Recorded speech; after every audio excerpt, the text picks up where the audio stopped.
all weekend. 5 championship games, 2 tonight, 3 all day tomorrow, Marty. It's going to be a great weekend of softball here in the Bay State. Yeah, we're excited to get going here in MIAA softball. The first time that there's not sections and there's only 3 champions, as divisions were split. There are now 5 divisions, and we have 5 championship games coming from a beautiful facility here.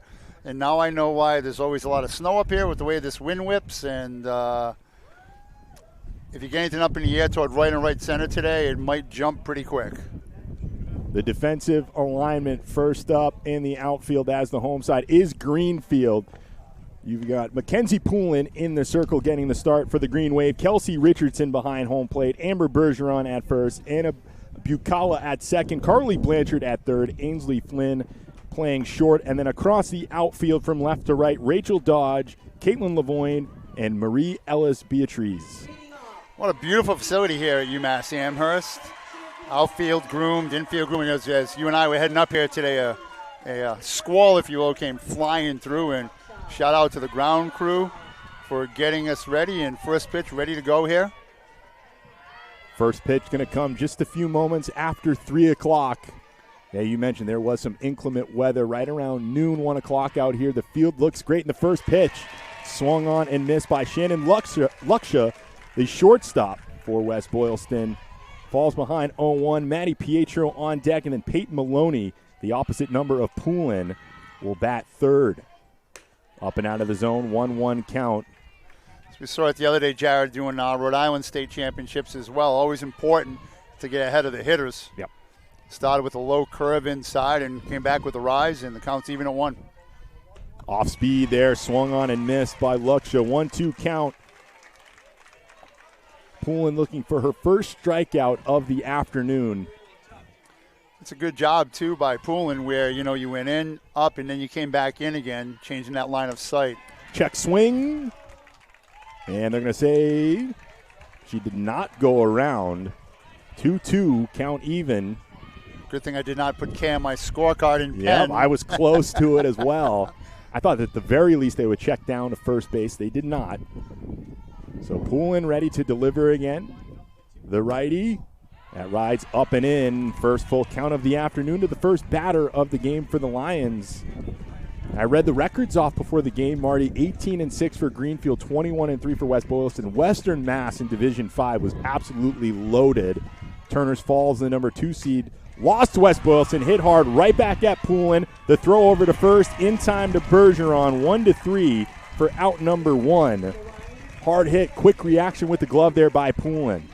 Yeah, good job by Poulin, not panicking.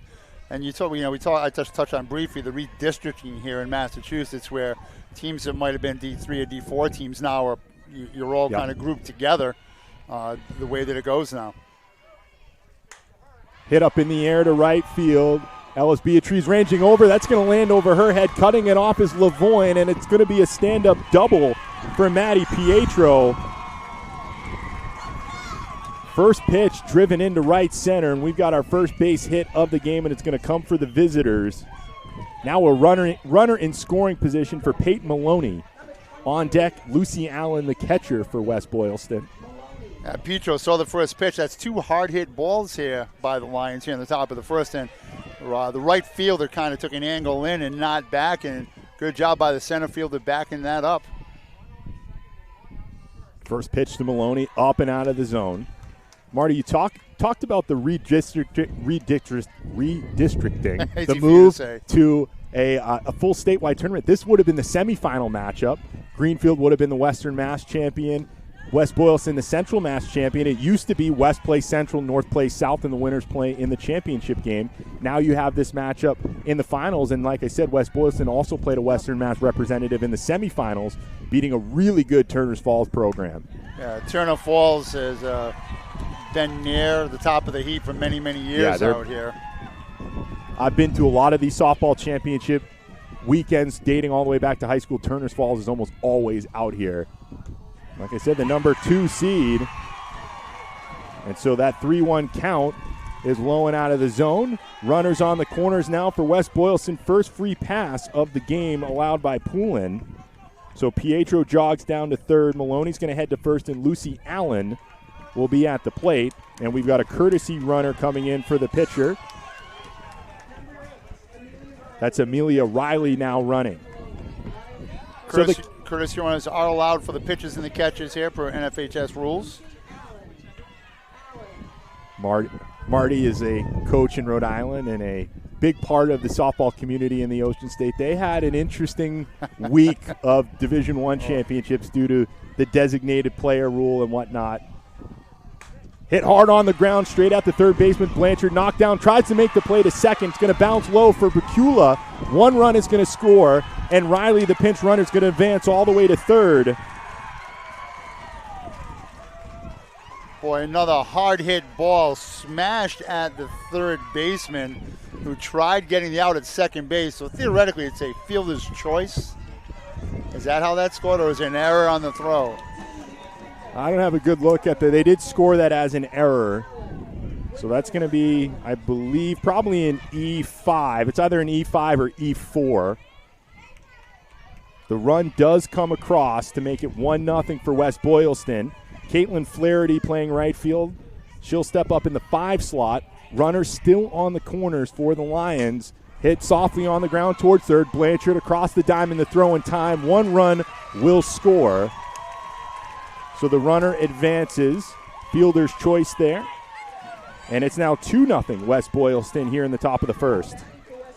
So that's going to be a fielder's choice. 5-3, out number 2, RBI on the record of Flaherty. And maybe I had to play at the plate there, did the third baseman for Greenfield, but at that point in time, take the out. Yep. Again, though, another hard-hit ball by this West Boylston Lions team. They have not hit a ball softly yet here early on. Riley Egan at the plate playing first, batting in the 6th slot. Then Olivia Downer, the left fielder, batting 7th. Hit softly on the ground back towards the circle. Poulin comes out of the circle, makes the catch, and throws it over to Bergeron for out number 3. But the damage done by the top of the lineup for West Boylston. They have Poulin timed up. 2 runs come across on the back of 2 hits. That will send us to the home half of the first, and the Green Wave looking to respond. West Boylston, it has put runs up in this tournament. They drew a bye in the first round, took out Mount Everett in the round of 32, 10-1. In the round of 16, took out Hopkins Academy 8-1.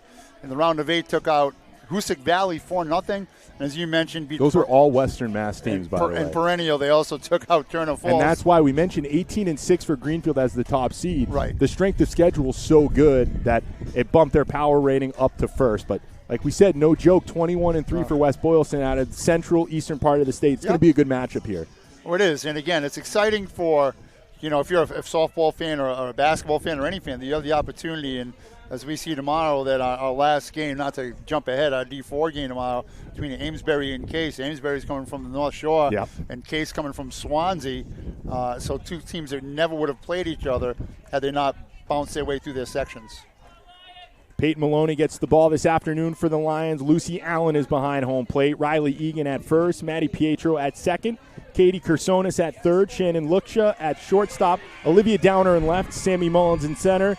And Caitlin Flaherty is in right. Caitlin Lavoine will lead off playing center field today for the Green Wave. Carly Blanchard, the third baseman, bats second. Mackenzie Poulin, the pitcher for Greenfield, bats third. And if any of them reach, Kelsey Richardson, the catcher, will be due up. First pitch to the Green Wave, and reaching back and blowing the fastball by Lavoine is Maloney, strike 1.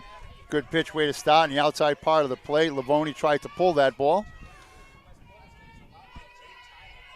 A 1 pitch.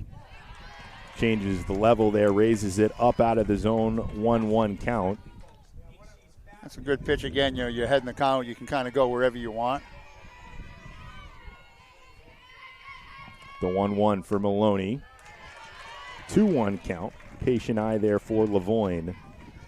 Usually, as you know, your leadoff hitter and your number 9 hitters are carbon copies of each other, trying to get on base. They get a good eye, and they're just trying to set the table for your 2, 3, 4 young ladies who will hit.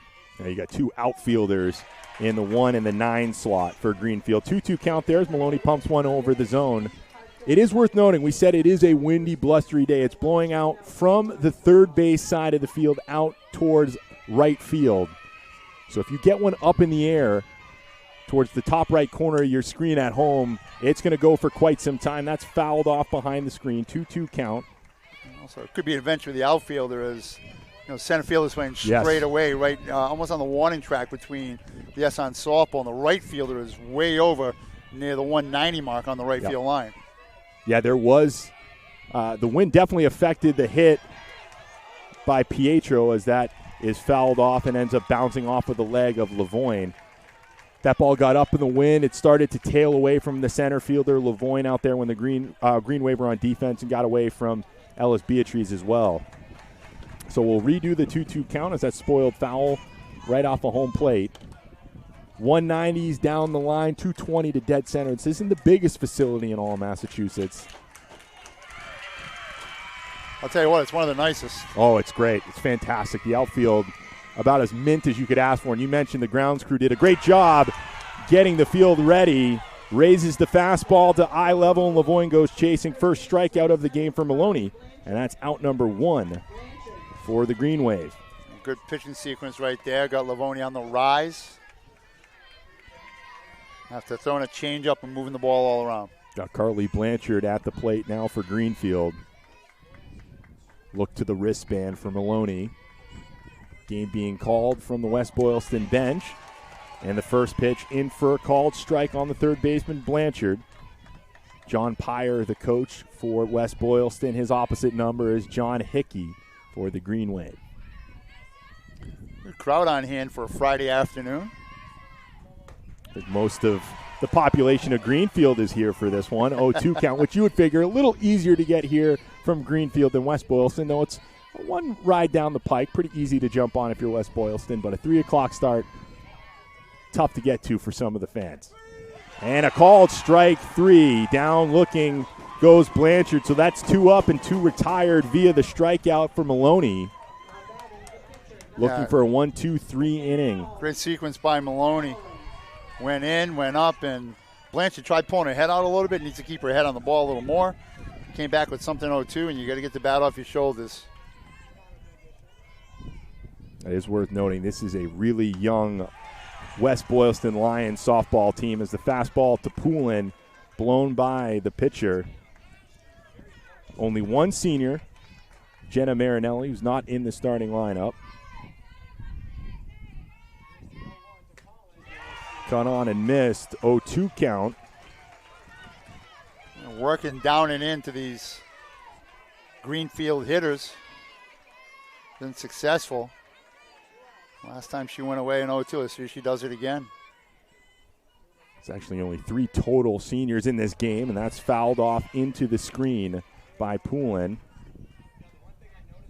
Some chatter by the Greenfield radio broadcast next to us before the game that they think both of these teams are going to make a deep run next year. I mean, you're only graduating 3 total players from everybody out here. West Boylston won 21 games this year. I think it's a safe bet to say West Boylston's going to be a tough out in D5 next season, as well as Greenfield. That's hit in the air down the left field line and pulled into foul territory. There a change up right there. Good job by Paulin. Just fighting that off. Get that ball in from left field. Still looking at an 0-2 count. 2 outs here, bottom of the first. Slice foul into the screen. Good at bat here for Poulin. Yeah, just like Lavoine in the leadoff spot, she's seen quite a bit of pitches. So 15 pitches thrown through 3 batters so far.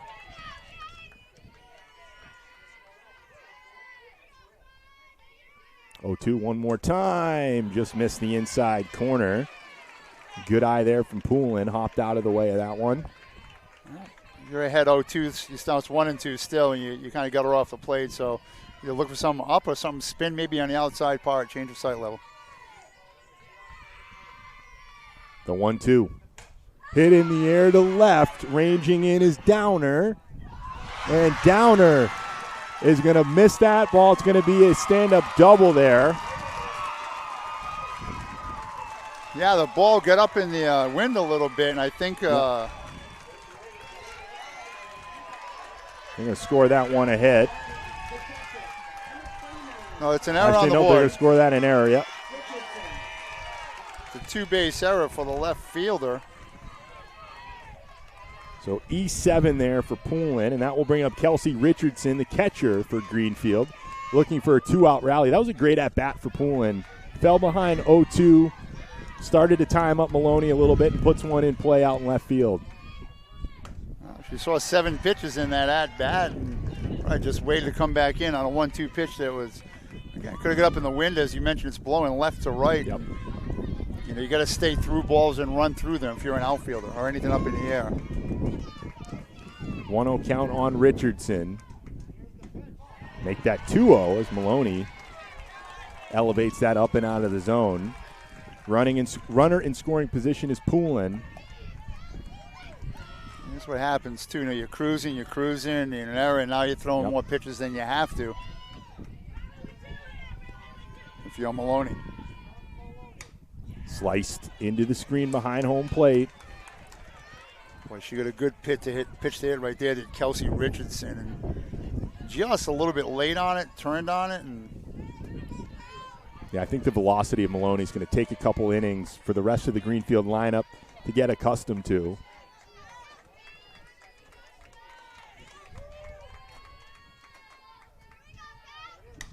Again, sliced into the screen, a little behind on the timing is Richardson. Stays at a 2-0 count. You know, it's Richardson's front foot. She's pulling it out just slightly for that outside pitch, so it's going off the end of the bat. You let that ball get a little deeper on you. She is up in the box. Her back foot is right to the where it goes toward the triangle. Tapped off a home plate. 3 straight foul pitches fouled off by Richardson. Still sitting at a 2-0 count.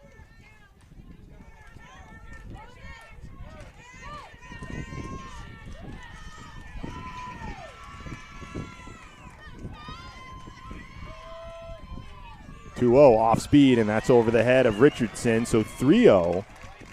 First base is open, but all of a sudden, Greenfield feeling pretty good. They have a chance for a 2-out rally here. And full count on the batter. Richardson hitting the catcher, hitting in the 4-hole. She's really done a nice job at this at bat. 3-0. Again, spoiled into the screen. That's 4 fouled off by Richardson. And you got to like the chances. If you elevate anything into the outfield, the way the wind is howling, and it's going to be so tough for the outfielders today to get a clean break on it. There's a big gap again between center field and right center. Richardson again spoils that one over the screen. It's a battle of an at-bat. That's all you want your kids to do when they get up to Jared.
saw it the other day, too, in Coventry, Rhode Island, the third baseman playing way in. Same thing here, where Blanchard is creeping in. 0-1 pitch, cut on and missed. Very aggressive at the plate. Seen West Boylston really attacking Poulin. She's only thrown 15 pitches through the first 6 batters, and this ball 1, so it's 1-2 now to the left fielder. I did miss by much there, just a tad too high and tight. That's a good pitch. Cut on and pulled down the third base line, foul. We have a fan to our left, so we kind of obstructed view here. Yeah, I can barely see the third base bag.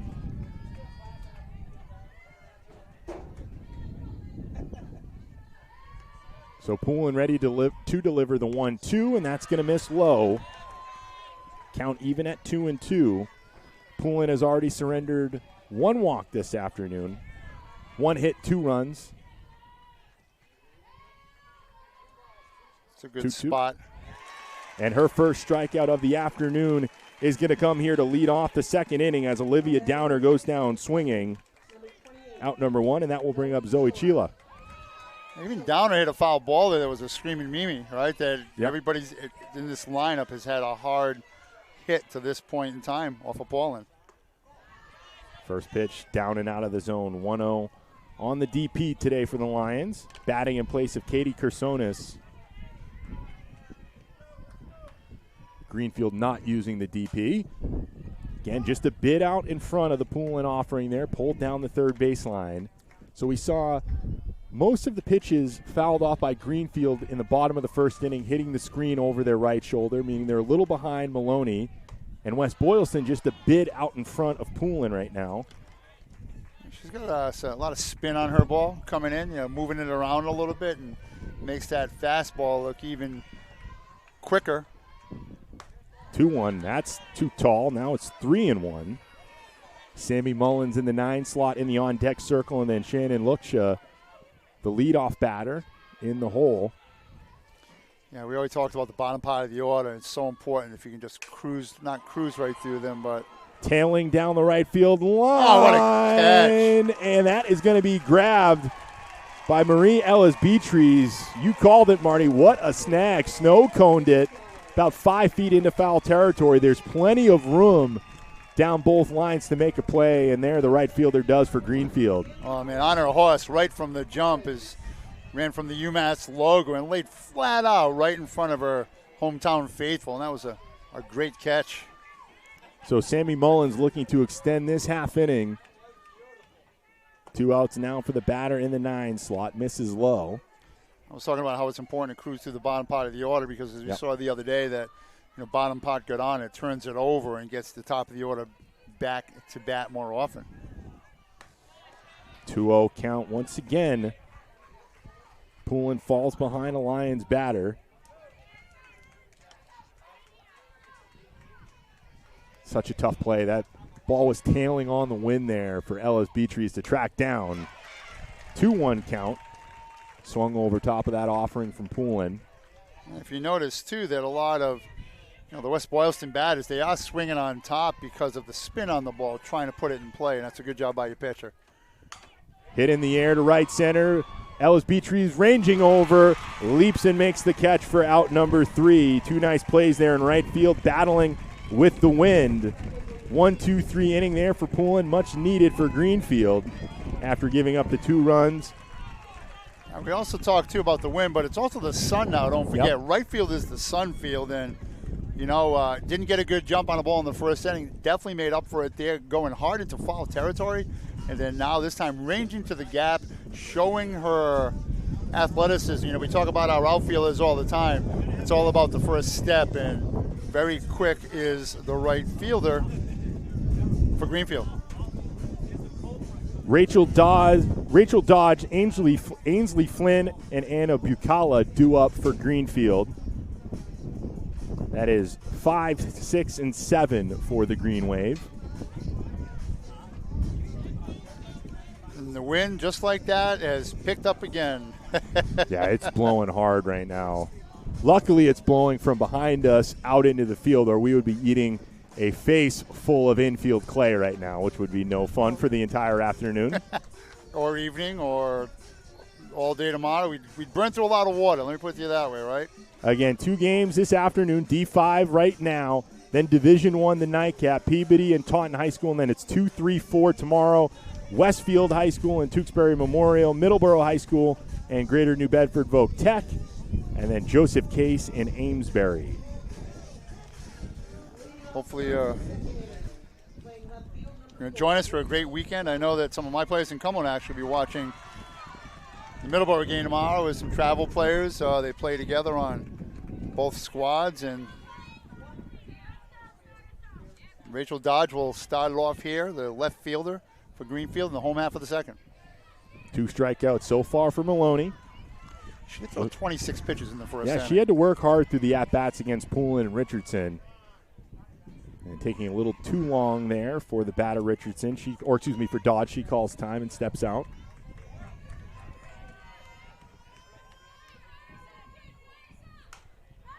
Hit inside out. It's going to spin right in front of the circle. Maloney's going to make the throw over to Egan for out number 1. 1 pitch, 1 out, 1-3, and that will bring up Ainsley Flynn. Boy, that's a great job right there by Maloney. By Maloney with the ball with a lot of spin on it. Went and attacked it. And 26 pitches in the first inning and 1 pitch, 1 out here in the second. Yeah, part of that 26-pitch half inning was due to the error out in left field. That was an out that could have been a 1-2-3 inning, would have saved her a handful. We'll say there are 10 pitches, that 10 pitch it back by Kelsey Richardson. First pitch misses out of the zone, 1-0 count.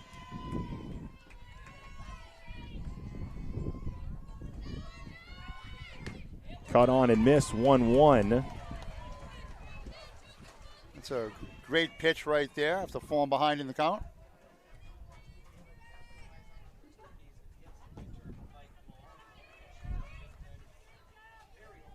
Maloney really bringing the heat this afternoon. Hit inside out towards second base, and that's off the glove of Pietro, but able to make the play in time with a stretch at first from Egan.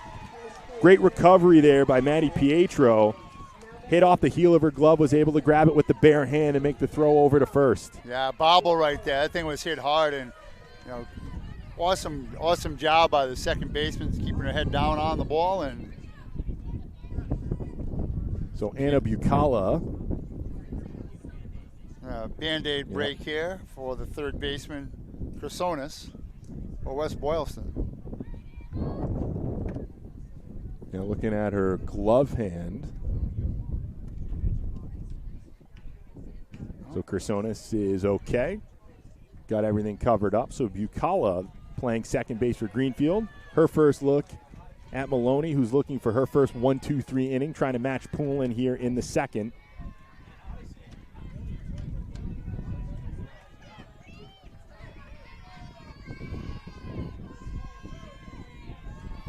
Then long look to the play card on her left forearm. Looks like they called up the low heat, able to blow that one past Bucala. Very efficient so far, obviously. 4 pitches thrown in this inning, and you starting out with a strike here in the bottom half as well.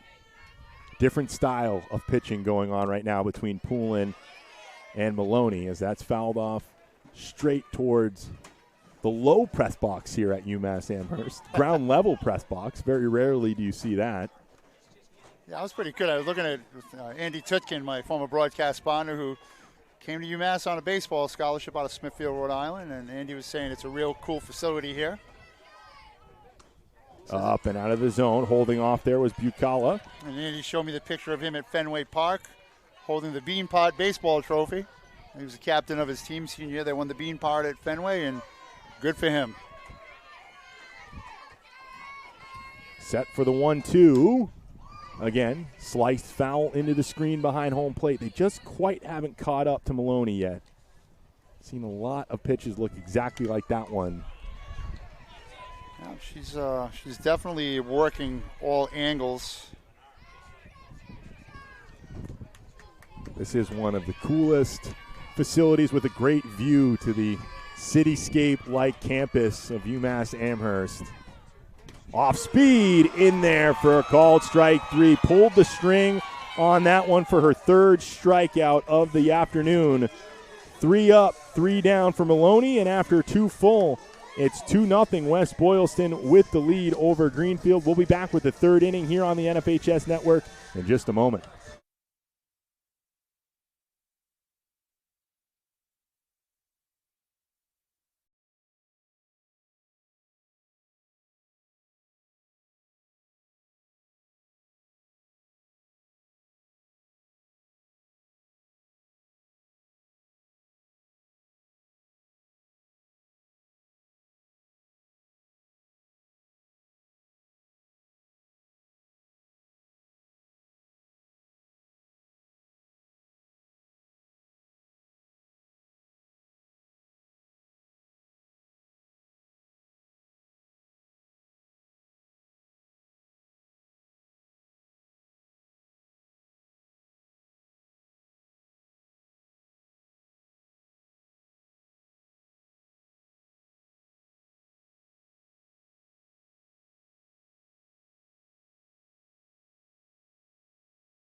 Or Jared.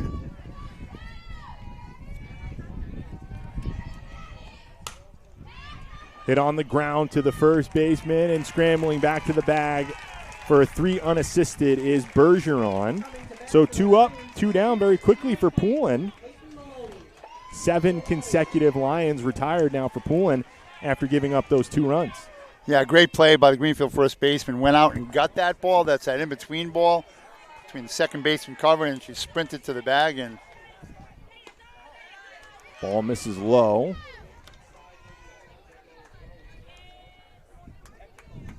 I also mentioned the beautiful facility here. If you look to the back of us, you have the mountains of the Berkshires. So we are a little bit of everything. The 1-0 pitch is in there for a strikeout. It's 1-1 here with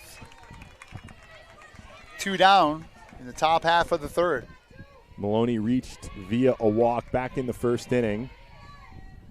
Hit on the ground hard over the wrong side of the third base line. 1-2 count now on the pitcher. Paulin has definitely settled down here after that adventurous first inning. Has retired 5 in a row now. Yep. For Greenfield. And it's been very efficient through those 5 outs as well.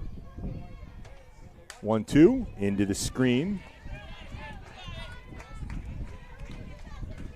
It's been such solid contact though from the middle of this order on Poulin. I think she's going to have to be careful every time 1 through 5 comes up for the Lions. 1-2 pitch, hit on the ground sharply towards second. Bucala comes up throwing and makes the play in time. 4-3. Back-to-back 1-2-3 innings for Mackenzie Poulin. Very much settled into this championship game. Now the offense for Greenfield, they've got to figure out Peyton Maloney facing the 2-run deficit. If you look at the top 10 teams here in Division 5 seeding-wise by record, number 10, Taconic, Western Mass Power, Hopedale, mid-state kind of north of Uxbridge, Bristol County, Holbrook, Hoosick Valley, Mount Greylock, Franklin County, West Boylston, Turners Fall, and Greenfield. It's kind of like a who's who of Western Mass softball. Westfield Tech at 14, Lee at 15. Yeah. There was a lot of Western Mass representation. Drury at 20, Frontier 21. It was a lot of Western Mass teams in this Division 5 postseason bracket. I know people will argue about lots of sports all over the state, I should say, is a good way to put it, about who's stronger and the East, the West. I mean, it doesn't really matter. It's high school athletics, and they all should be treated as such. I would say from this first year, just anecdotally, it's been about 70 to 80%. If there's 5 divisions, 10 representatives, it's been about 80%, 70 to 80% Eastern Mass, and about 20 or 30% Western Mass in this first year. We'll see as the years roll on if that edges closer to 50-50, or if we get a couple years where there might be 60, 70% Western Mass teams in these championship games. And I think the MIAA very happy with the quality of these finals so far. Football was excellent. Basketball was excellent. Soccer had some great games as well from what I heard. So I think there was some trepidation about this format, obviously with it being so new, but I think it's really paid dividends, and it's been exciting for everybody involved. So Amber Bergeron is up. I'm trying to see where she's playing. Yep. She's playing first base. Perfect. 8-9-1 due up for Greenfield. Bergeron, Ellis Beatrice, and Lavoine. First pitch. Misses inside. 1-0 count. First lefty we see today up. Yeah, I was going to say, pretty much everybody batting from the right side. Haven't really seen any slap bunt attempts from either team. In the next game, we might see some here by the perennial power Taunton Tigers, who do a little bit of everything. They are a dangerous, dangerous foe to be dealt with. They had one of the best seasons possibly in Massachusetts history last year. First-year coach who's now a second-year coach, who in back-to-back seasons is sitting here in a title game. 3-0 count. Maloney has yet to walk a batter. And she catches the outside corner, so not going to give up the free pass yet to Bergeron. The only full count she went to was on Kelsey Richardson in that 10-pitch at bat with 2 outs in the first. Hit softly up in the air on the infield, and that's going to spin into foul territory. Well played there by Maloney. Egan was in position at first, but Maloney took the risk, thought it was going to spin out into foul territory, and it did. Yeah, good job. And Allen kind of threw her hands up right away, said, let it go, let it go, let it go. And she did so, and Maloney's now worked this back to a full count after falling behind 3-0 to the number 8 hitter. And the dirt, and the free pass is going to be given. So the leadoff batter is on for Greenfield. Only the second base runner of the game, and that will bring up Marie Ellis Benitez.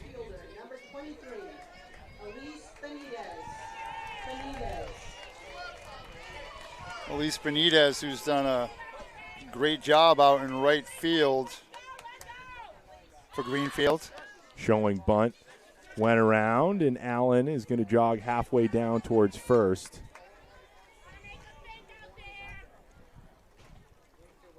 Well, you could have had possibly a daylight play there if you had so chosen to defensively.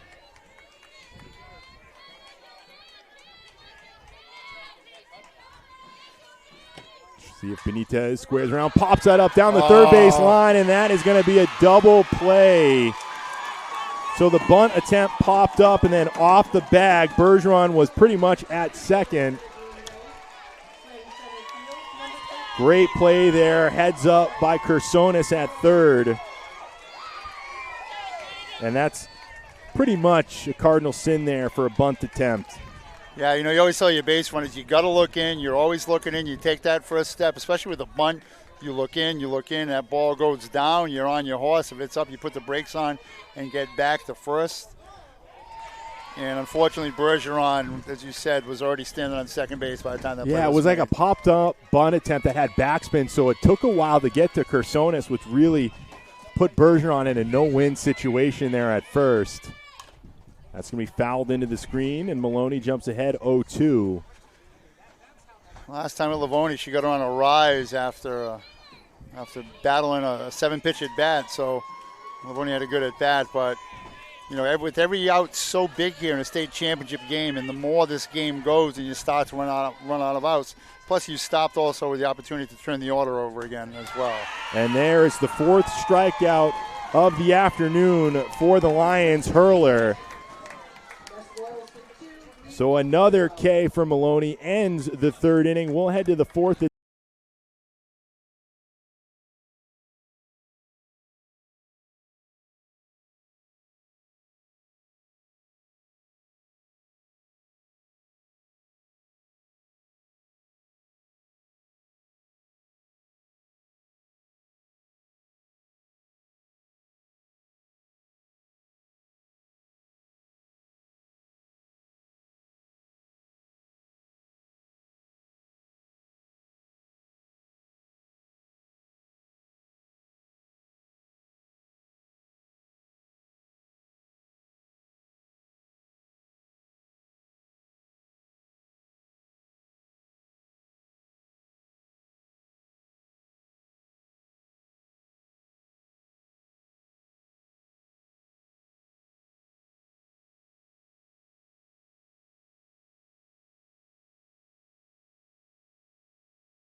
Middle 2-1 count.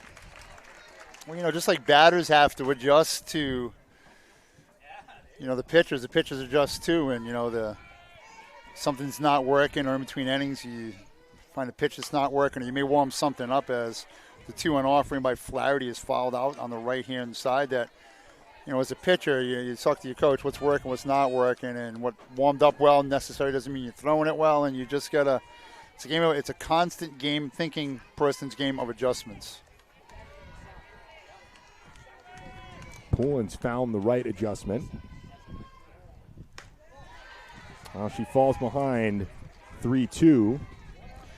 Yeah, you're right. She's throwing more speed and more rise balls and kind of going away from her spinny stuff, which early on was kind of getting hit. Taps the ball on her hip. 3-2 offering on the way. Payoff pitch into the screen. We'll do it again. Good at bat here for Flaherty. This will be the 7th pitch of the at bat coming up.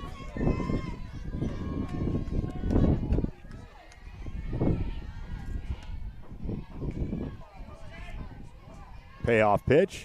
Up and out of the zone, and Flaherty will get the free pass. Second walk allowed for Poulin. And that will bring up Riley Egan, who is 0 for 1 today, grounded back to Poulin in the circle.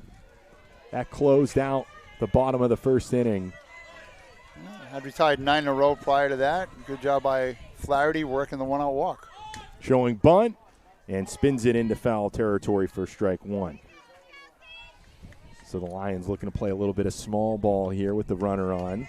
Yeah, middle part of the order, why not? Even though you might give up the out, but you also might get a ball that goes flying out into right field or an error, and now you got runners at the corners or second and third, and then it opens up your whole offensive arsenal.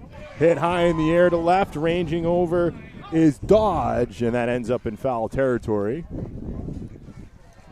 So an 0-2 count now on Egan.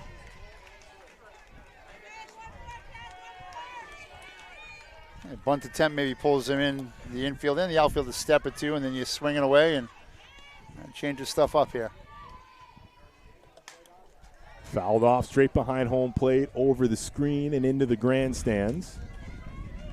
Another lucky fan. I think that might have made the UMass soccer field, which sits right behind us, directly behind us.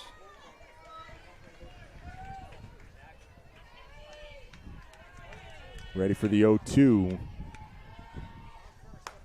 Too tall, the throw down to first, and sliding back in time is Flaherty.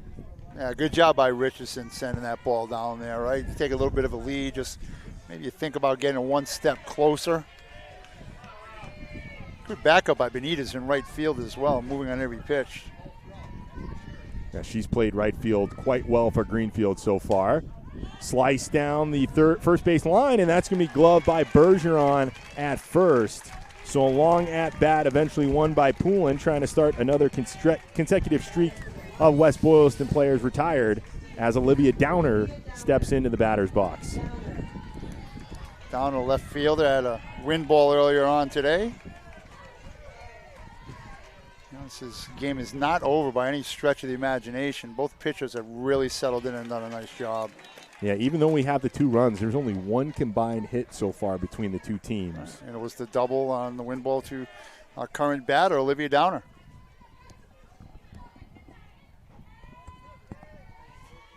Downer behind 0-1. Up and out of the zone. Little fake throw down there. Pretty cool play there by Richardson. Yeah. We used to do that, but then our catchers, when they faked, they threw the ball 12 feet, and we were giving too many bases, so we kind of got away from that a little bit. 1-1 throwing down, and full stretch there for Bergeron. That was a risky one there. Yeah, Bergeron tried to deke her out by looking into the outfield to say, oh, look, the ball's out there, to try to get her a step off, but good chuck by Richardson. 2-1 from Poulin, hit in the air to right, and this will fall in front of Ellis Benitez. And rounding second, lugging this out to third there. Heady play on the base pass by Flaherty. Flaherty hit the ground running as Benitez just threw that ball into the cutoff, and we got first and third now with 2 down.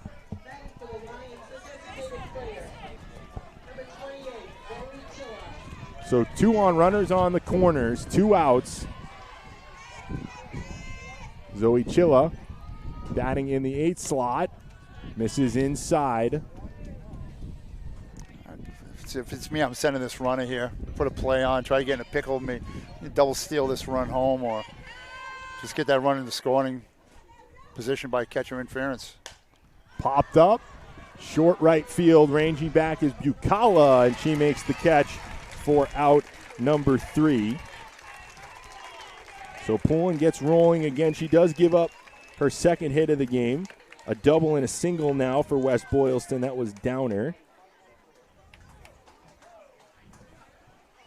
And that will send us to the home half of the 4th inning. Blanchard, Poulin, and Richardson due up. That was the most pitches that Poulin has had to throw. Poulin just threw 20 pitches in that 1 inning, so now she is up to 58. Sun splash day here at late afternoon, coming up on 4 o'clock here in the east. Reminder, at 5:30 we'll have the Division I game. Should be a good one. And then 3 games tomorrow, noon, 2:30, Yep. and 5, I believe. I believe you are correct. 2.5-hour windows for each game starting at noon tomorrow. Don't forget, in between time, you have to have an awards presentation, a ceremony, allow teams time to warm up as well. Yep.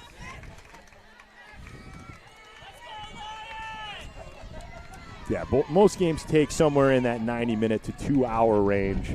And then, like you said, they've got to do the presentation of awards. I believe we're going to have a couple players from each team come over to the table after the game.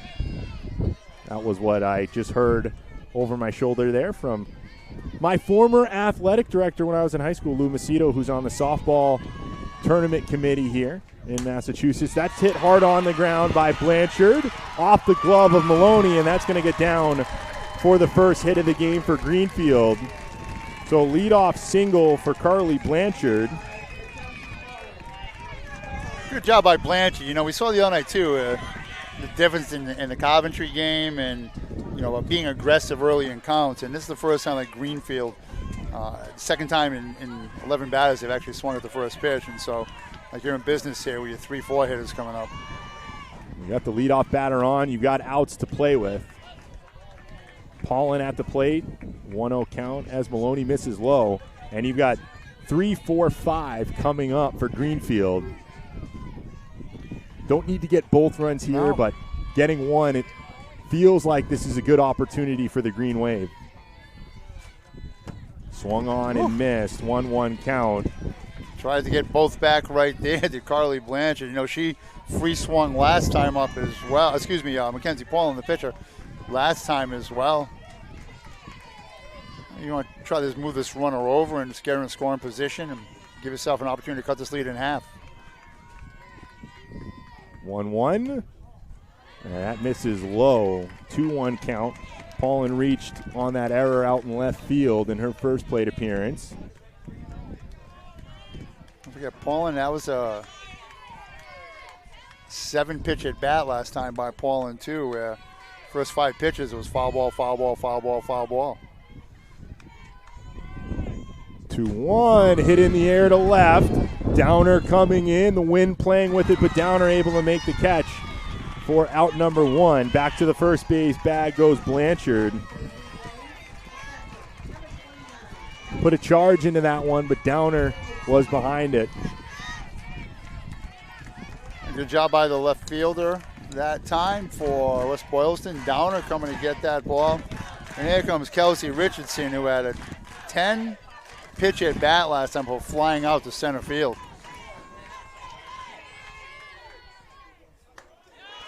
Swung on and missed there by Richardson. Yeah, she had a great at-bat.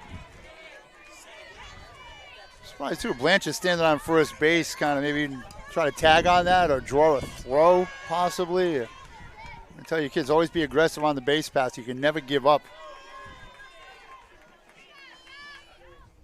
Off speed, and that misses inside. 1-1. Richardson, the catcher.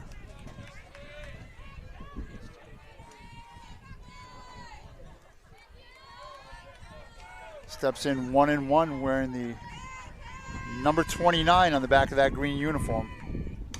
Sliced foul into the screen. Had a fair few of those in her first plate appearance. Yeah, same thing you alluded to that earlier. I mean, but she's very, very compact swing, quick to the ball. You know, I know launch angle is a big thing these days, but we still try to teach our players to be quick to the ball, then you can be long through it. Off speed hit hard into right center field, and that's going to be another base hit. Blanchard rounding second. The throw in from right. She's going to be held up, and that's going to be a sliding double for Richardson. And Greenfield is in business, 2 in scoring position with 1 out. Boy, Kelsey Richardson, they worked her away. We saw a lot of foul balls into the screen, and leaving a pitch up that time was Maloney, and good job by Richardson getting the ball to the gap. And so second and third with 1 out for Rachel Dodge, who grounded out to the pitcher last time up.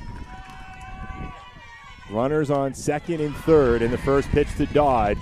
Up and out of the zone. The first real spot of bother for Maloney in the circle for West Boylston. Paulin and Richardson have been so tough to get out for Maloney so far today. You knew once Blanchard got on, there was a chance that she was going to be moving around the base pass. That's going to miss low. Key block there, though, by Allen. But now you get Dodge, number 5 hitter, and a 2-0 count. And just you still want to look for a pitch that you can drive. Don't go fishing. Try to get this ball to the right side of the infield if you can to get that run home as the second baseman is back, maybe a few feet in front of the collar of the grass. Hit in the air to right center, tailing towards Flaherty. That's going to get down. It's going to score 2. Back-to-back doubles for Greenfield, and we're tied up. 2 runs apiece.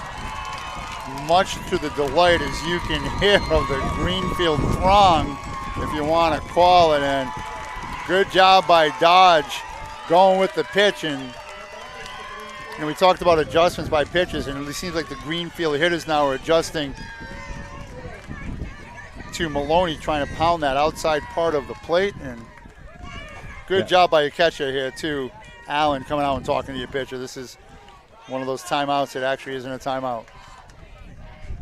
Really great patience there at the plate for Greenfield. Like you said, driving 2 hits in a row to right center field, going with what Maloney's giving them. Now you've got Ainsley Flynn stepping up 0 for 1 today. Runner in scoring position is Rachel Dodge. And if it's me, too, I'm looking at these outfielders. They are deep, Jared. They're almost back on the warning track, probably playing 180. You can still come in. You can still come in a few steps here and there with the opportunity. Anything over your head you're going to get anyway, especially with that go-ahead run, even though it's the 4th inning in scoring position. Called strike 1 on Flynn. Definitely a game of momentum, and right now it's in Greenfield's court.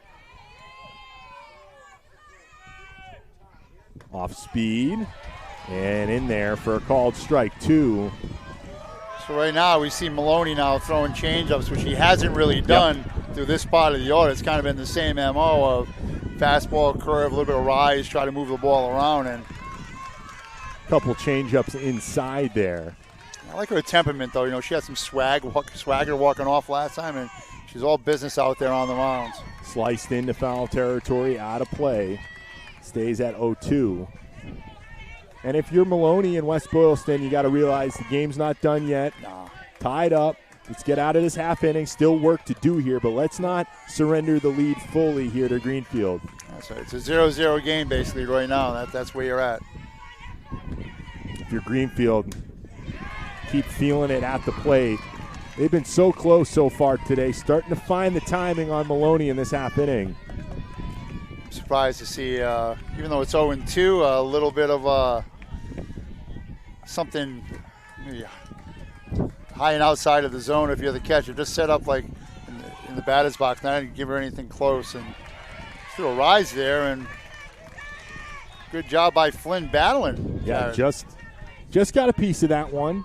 Lower half of the equator of that pitch. Popped it into the screen. But still protecting the plate at 0-2. Strikeout here does no good for Greenfield. Flynn pops it down the third base line, and it drifts too far away from Kersonis. 6 pitches to Flynn. Strike, 4 foul balls. Yep. And that's another thing that's impressive, too, that besides Paulin and Richardson in the first inning, that now Flynn is starting to tack on pitches to the 47-pitch count coming into this inning. Hit into right field. Flaherty backpedals. It's going to fall in front of her.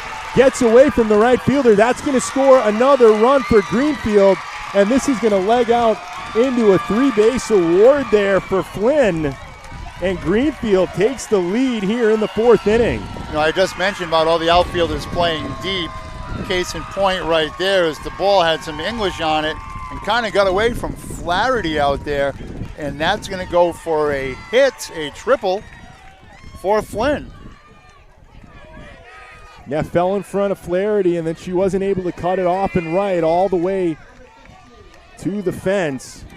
So Dodge comes home from second. Flynn stands on third. Still just 1 out. Anna Bucala at the plate. One of 4 strikeout victims this afternoon for Maloney. Huge 4th inning, though, for Greenfield. Up and out of the zone, 1-0 count. Another thing, too, what Greenfield has done now, too, Jared, is they're more disciplined at the plate, where you can be aggressive in certain situations, but now they're not chasing after pitches. And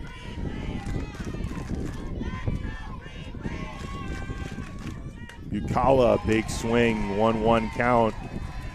Try to put something in play on the right side of the diamond. Might score another one here for the Green Wave.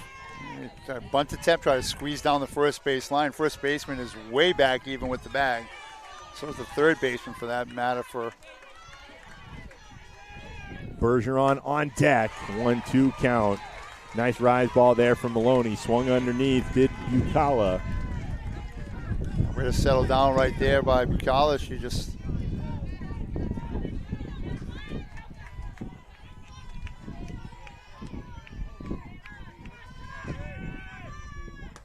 check swing, 2-2. all 4 of their hits coming in this inning.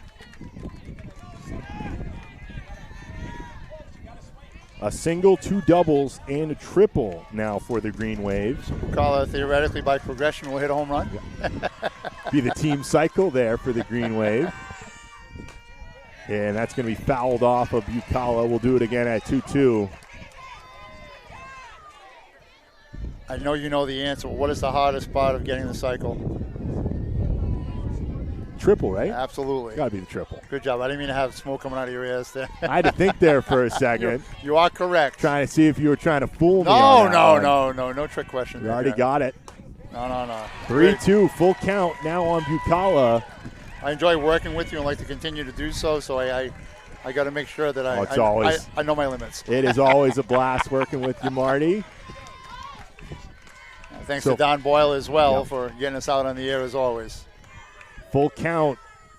Bucala slices that one down the first base line and into the screen. We'll do it again at 3-2. So now a 7-pitch at bat by the last batter and 8 by Flynn, and now this is the pitch number 8 coming to the second baseman for the Green Wave. It's been a trend all day. There's been a lot of long at-bats for Greenfield. They're really making Maloney work today.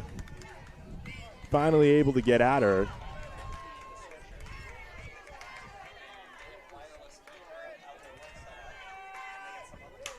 Hit in the air to right, and that's going to fall in front of Flaherty and over the head of Petro. So another RBI for Greenfield as the run comes in. 5th hit of the inning. RBI single for Anna Bucala. And it's now 4-2 Greenfield over West Boylston. Boy, this is like carbon copy after carbon copy, right? Blanchard with the single, Richardson the double to the gap, Dodge with the double to the gap, Flynn with the triple to down the right field line. Now Bucala with a single over the second baseman's head. Up and out of the zone, 1-0 count. Amber Bergeron still just 1 out for Greenfield. You know, and you got to stay out of long innings. No big innings. You got to make a play at some point in time. Bergeron with a wild cut there, comes up empty. Neither team with an attempted stolen base yet. No, yeah, it's been very patient on the base pass. I think West Boylston just needs to see an out right now.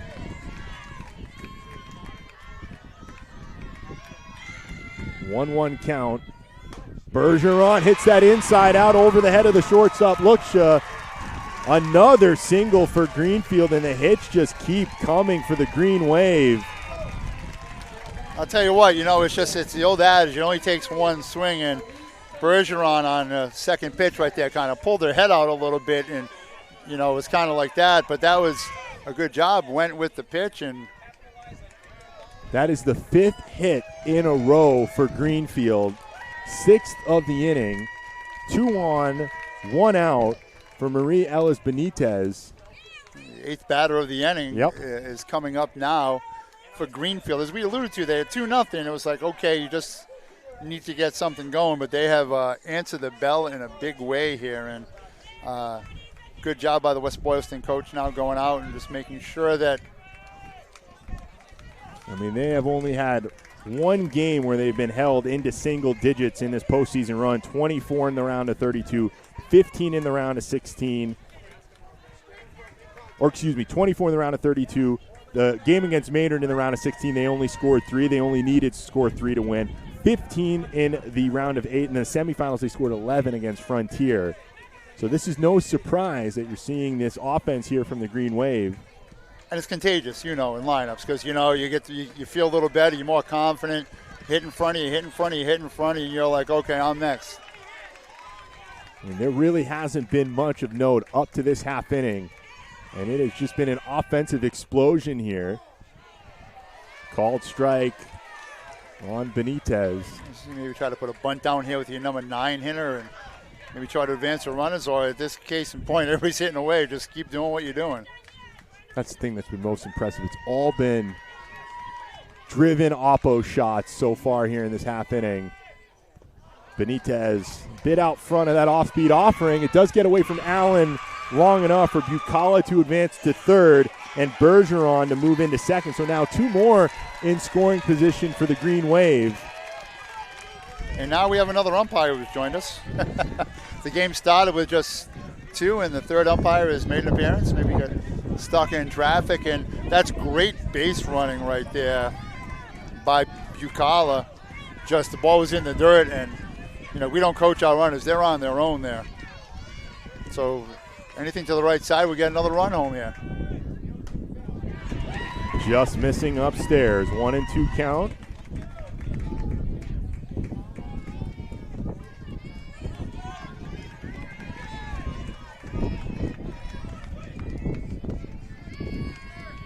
On second base is Bergeron, Bucala on third.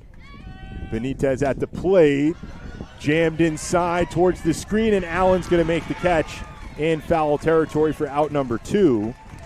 Boy, very wise lead. Good job by Maloney covering the plate on that too. The runner on third base as Allen momentum was bringing it toward the Greenfield dugout. Caitlin Lavoine in the leadoff spot. If she reaches, Greenfield will have batted around in this inning. 0 for 2, 2 strikeouts in the dirt, blocked by Allen. You know how I feel about this. I'm a big proponent of turning the order over and getting to, Blanchard, Paulin, Richardson, Dodge, and Flynn. So that's what they've done. They've given themselves the opportunity to get more bats in here. Still with 3 innings left in this contest. Inside, 2-0. Again, Maloney now this inning having success with some off-speed stuff, but Greenfield has found their rhythm and or timing, as you alluded to. 2-0 pitch, hit hard right back up the middle. It's going to score 1, rounding third and coming home is Bergeron. 2 more. Bases clearing, 2 out, single. So the leadoff batter finally in the scorebook with a hit and 2 more RBI. Bucala comes home, Bergeron's home. 6-2, a 6-run frame for Greenfield. And boy, that was a rocket. Hit hard, right back up the middle. So here's Blanchard, who led off the inning with the single. Also scored a run in this rally. In case you're wondering, due up for West Boylston, it would be 9-1-2 in their half of the 5th. Up and out of the zone, 2-0. Well, it's taken Maloney a lot of pitches in this inning. They're just throwing 12 last inning. Swung on and missed. You know what? As a coach, I love that 2-0 swing. You got to be aggressive. Blanchard just pulled the head out a little bit, but that's a good 2-0 swing right there. I'm trying to do some more damage for Greenfield. Off speed, the runner goes. The throw down, not going to be in time. So a 3-1 count. Runner now in scoring position. Actually, 2-2 count. So 2-2. Runner on second is Lavoine. Boy, good job by Lavoine. She ran the right pitch and changeup. You know, that's a great shoot by the catcher, Allen, getting that ball down there as well. Yeah, it was close. Tag a little late from Luksha. Hit high in the air to center field. Mullins coming in a couple steps and makes the catch for out number 3. But a huge half inning for Greenfield here. 7 hits, 6 runs, and they have pulled in front in this Division V championship game over West Boylston. We'll be back here on the NFHS Network to see how the Lions respond in the 5th.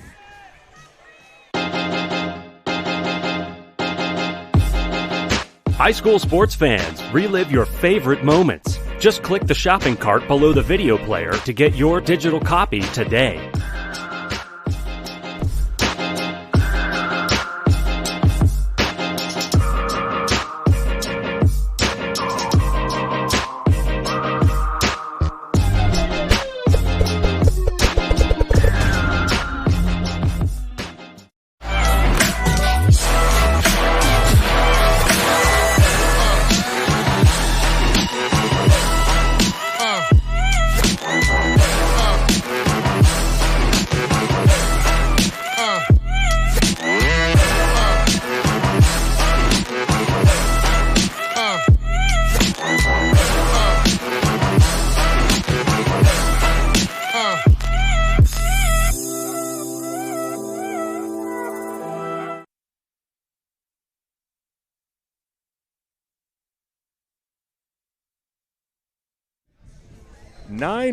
To do up for West Boylston. They trail by 4 here at Sorrentino Field on the campus of UMASS Amherst. That's Mullins, Luksha, and Pietro due up for the Lions. They grabbed an early lead. Crooked number thrown up, though, in the 4th by Greenfield. And Paulin, who spent a lot of time in the dugout, though she was a part of that rally with an extra base, or excuse me, she flew out in that last half inning, but got a ton of run support and has been cruising pretty much after giving up those first inning runs. I can tell you that this campus is beautiful as ever. It's probably my first trip out here in about 40 some odd years. Last time I was here was for a basketball game when Marcus Camby was playing out here at the old cage. First pitch swinging, popped up to first base, and that's going to be grabbed by Bergeron for out number 1. Boy, that's a good catch over there by Bergeron, as now the sun, not wearing glasses, has eye black on, but in the wind kind of did like the 2-step there. But that's a big out. You know, you want to try to get some runs. If you're West Boylston, 1 pitch, 1 out after just putting a 6 spot up on the board. Again, first pitch swinging, grounded to Blanchard at third, throw across the diamond in time. 2 up, 2 down in 2 pitches for Paulin. And Maddie Pietro looking to extend this 5th inning for West Boylston at the plate. Boy, that's a nice play at third base by Blanchard to Bergeron, and misses high, 1-0 count. That would have been 3 up, 3 down. Yeah, that would have been impressive there for Paulin. 3 outs on 3 pitches. If you just need base runners. Trying to chase that one down into foul territory in the triangle away from Bucala, Beatrice, and Bergeron. 1-1 count now at the plate. Pietro with the double back in the first inning. 1 for 2.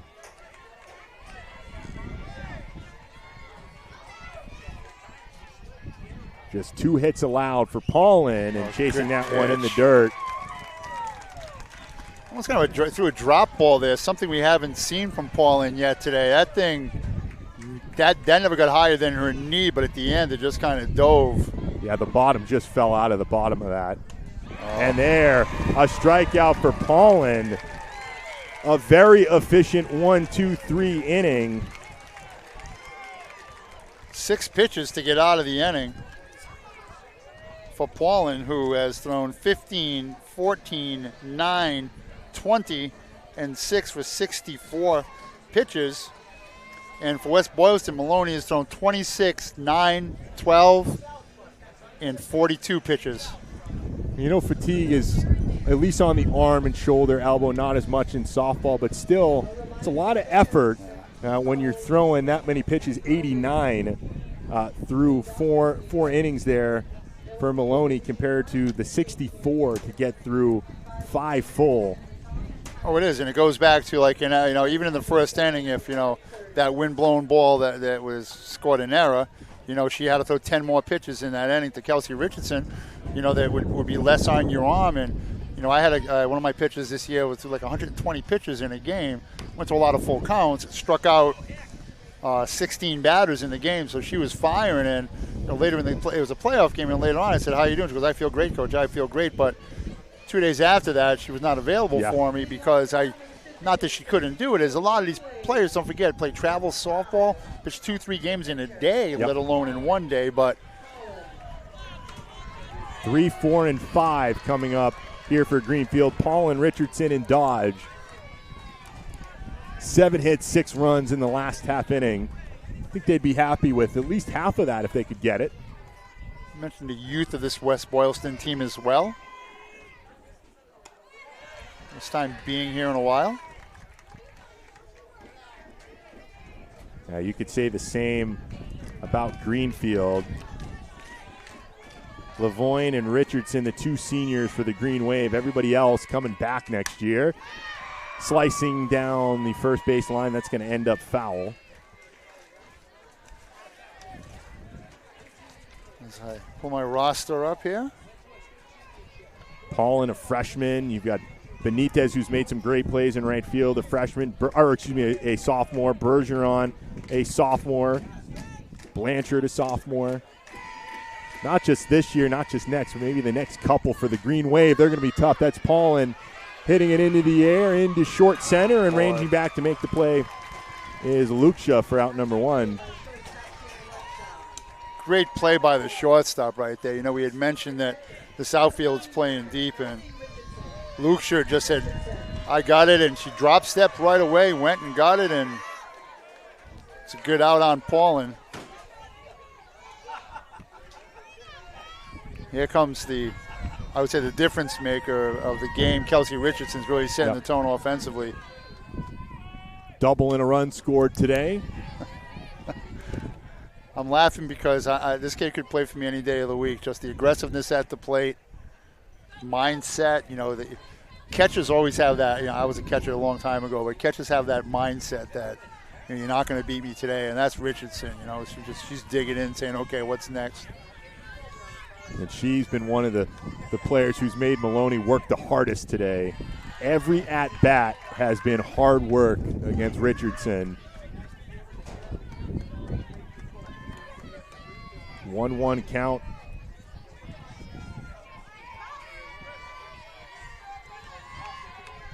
Game is not over by a long shot if you're West Boylston. Swung on and missed. 1-2. They're going to have to figure out Paulin, though. Haven't got much of note since that first inning at the plate. But we saw it there in the 6th inning, or excuse me, in the 4th inning. Anything can happen if you get 1 or 2 early base runners on, tap down the third base line, and it rolls into foul territory. And here goes Kelsey Richardson with the foul ball game. Her first time up, she was ahead 2-0. Last time up, she was behind and doubled, and now she's behind again. This will be the 19th pitch she sees off Maloney today. She's going to get to number 20 there as that runs up and in. 2-2 count.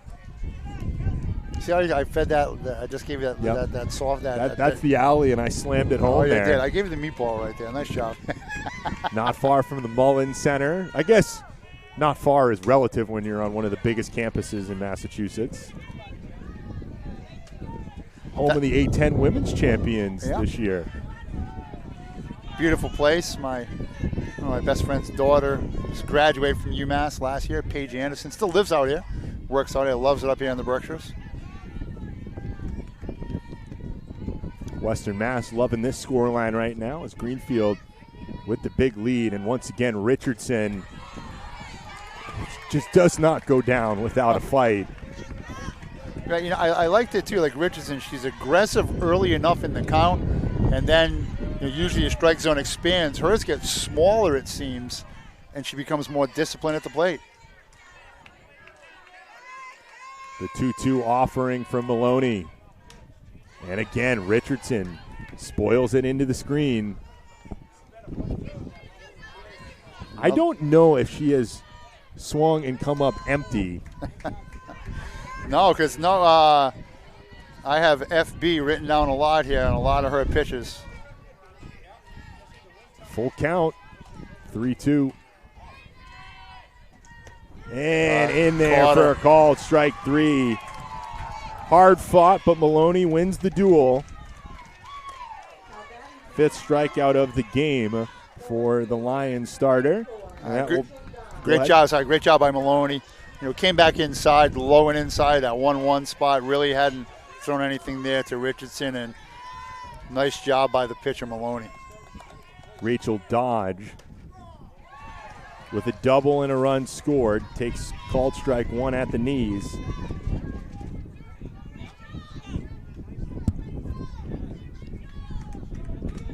Part of that run of Greenfield batters hitting the ball into the opposite field. At one point, had 5 consecutive hits in the last inning. She was right in the middle of that run, 1-1 count.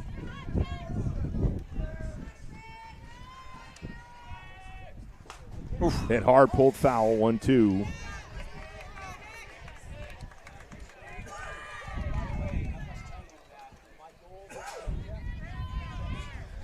.104 pitches now on the day for the pitcher. So she just took a big deep breath there with her shoulders, settled herself down, and with the coaching staff and said, all right, what am I throwing next? So she's still dealing. 1-2, check swing. Didn't go around, 2-2. Good try on the rise ball.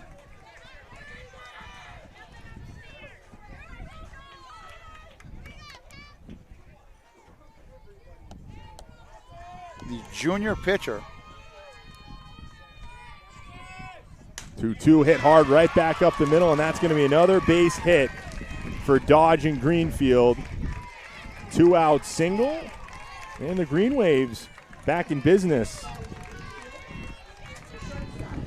A good job by Dodge. Worked the count to 2-2 and kept her head on the ball, and that's good situation. That's just a great at bat by Dodge, your number 5 hitter. Ainsley Flynn, the shortstop, comes up. Had the bases clearing 2 RBI triple in that 4th inning.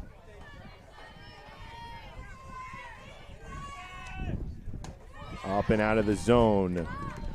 Funny thing, if you look up and down this lineup, Lavoine with a pair of RBIs, Dodge with 2, Flynn with 1, Bucala with 1, and there's no respite if you're Maloney. Yep. You mentioned the amount of runs that they put up is ridiculous numbers, and yeah, this is really a 9-batter deep lineup for Greenfield. Everyone in the lineup except Paulin and Benitez with base hits so far today. Paulin has reached base as well.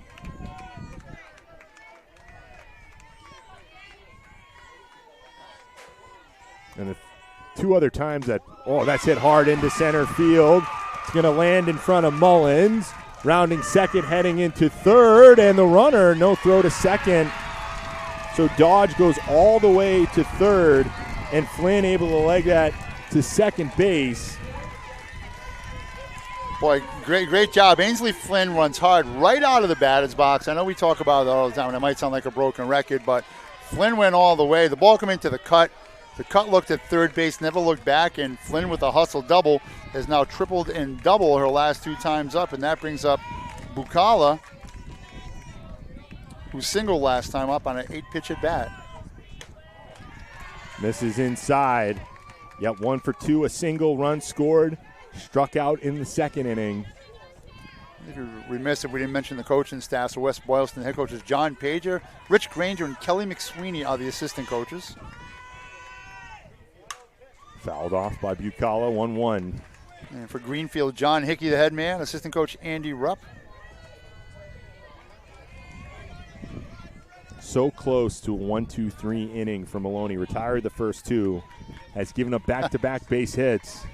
Single and a double.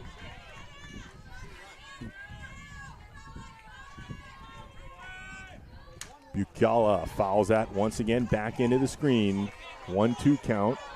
Yeah, you mentioned it, too. For a lot of these strikes, Greenfield is getting their bat on the ball. That's a good observation by you.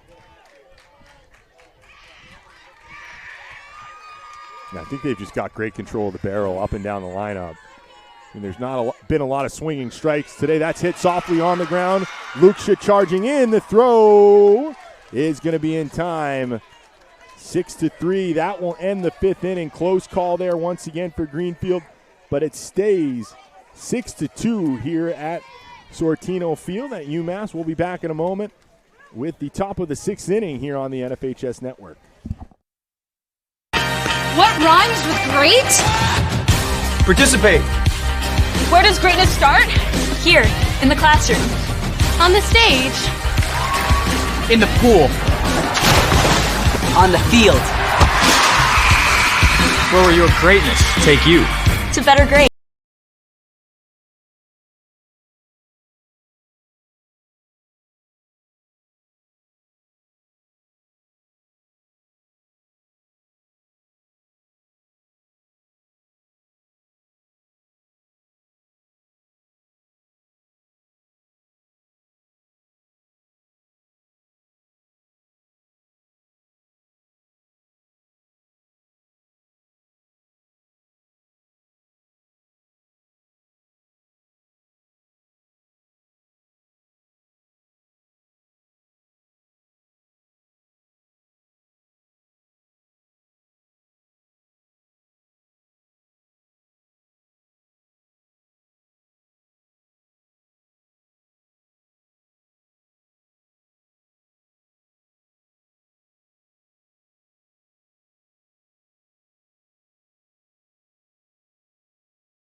The freshman.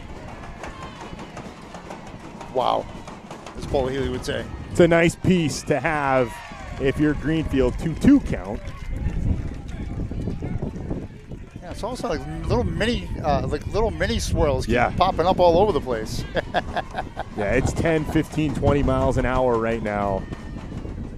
Hit hard on the ground, and that gets underneath the glove of Flynn at short. So Maloney takes out some of her frustrations up to this point. Third hit of the game for West Boylston.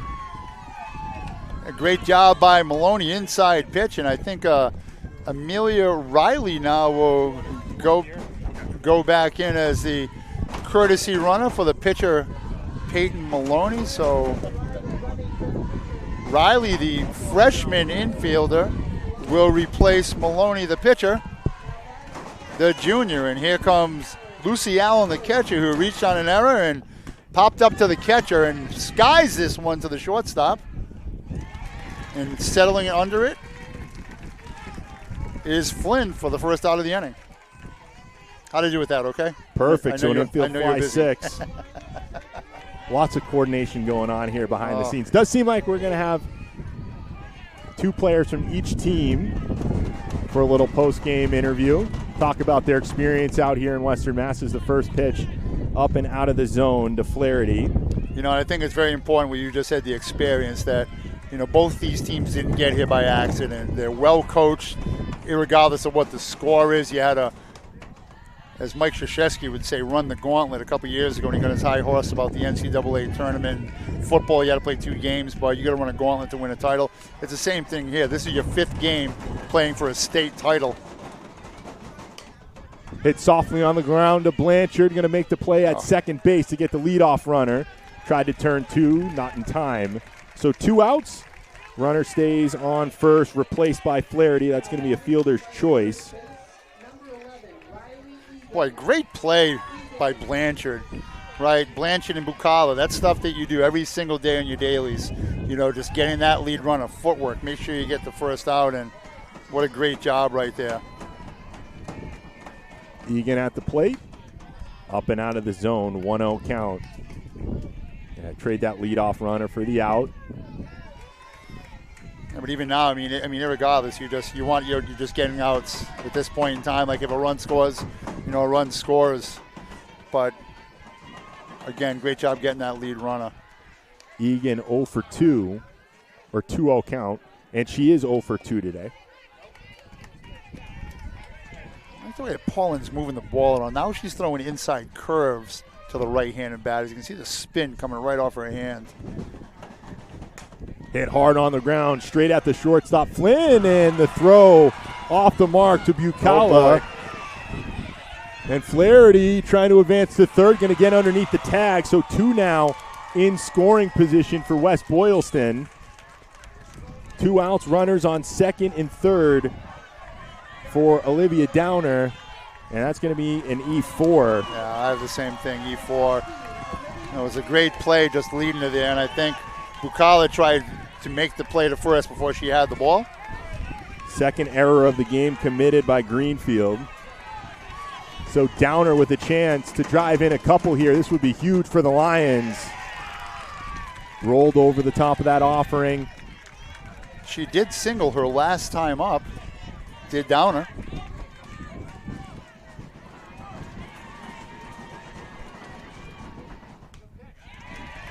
Fouled into the screen, 0-2 count. Well, that was a good pitch right there by Paulin. Downey was trying to push that ball to the right-hand side. Got in on her hands a little bit. Above us, the bleachers, it's like a herd of elephants. Low and out of the zone, 1-2 count.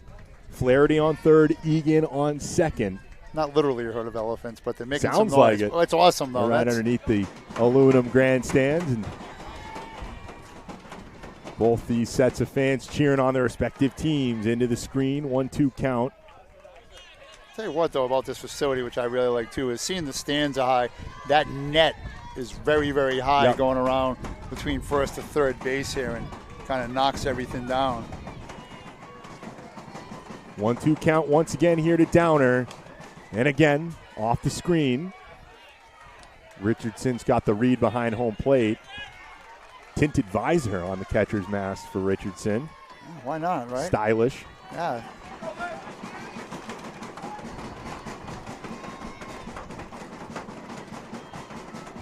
Off speed in there for a called strike 3. Pulled the string on that one and retires Downer.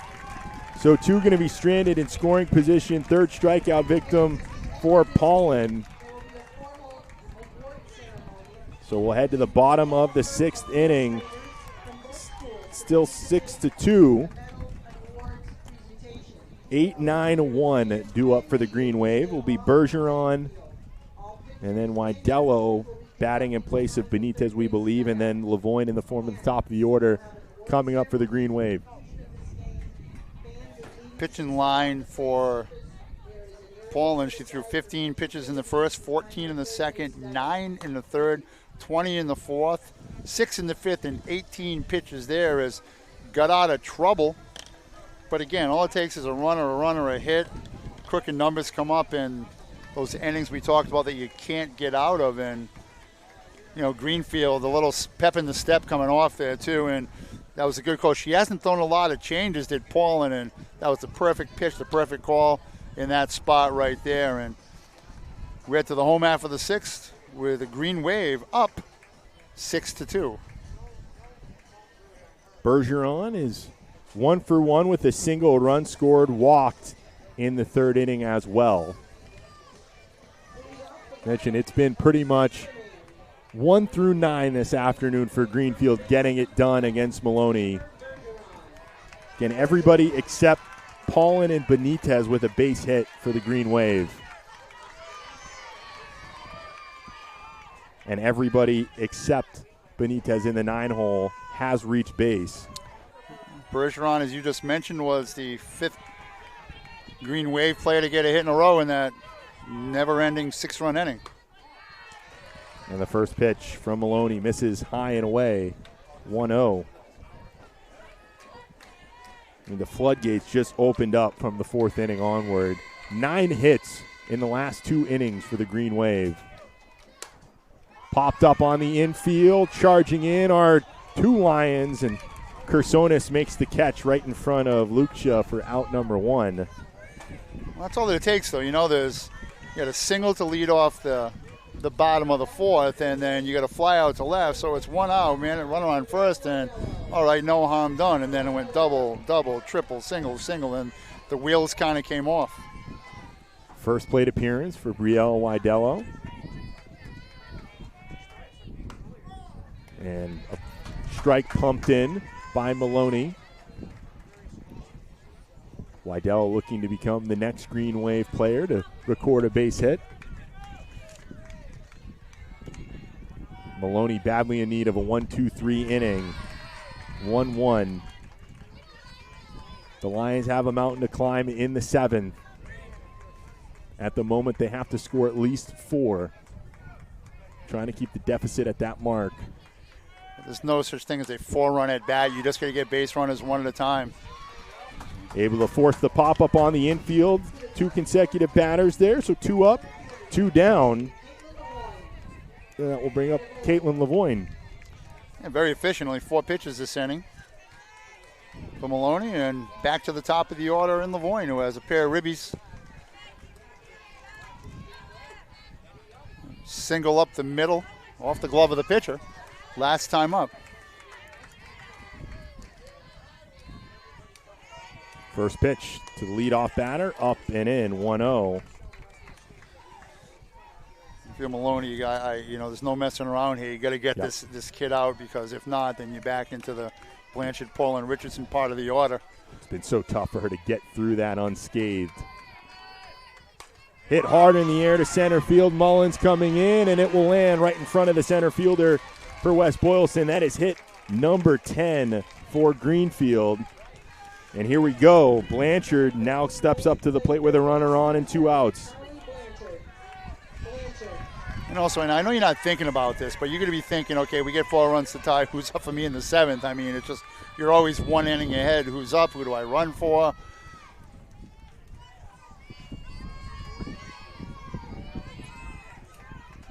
So Blanchard steps up. Sorry, Marty. 1 for 3, single and a run scored. I don't know if you send this runner here or not. Be aggressive still. You got a 4-run lead, and depends on the count. You go to 0-2 here with the number 2 hitter up. I'm sure you're sending her, and if she's out, then if it comes to fruition, you need to bat. You got your 2, 3, 4 hitter up again.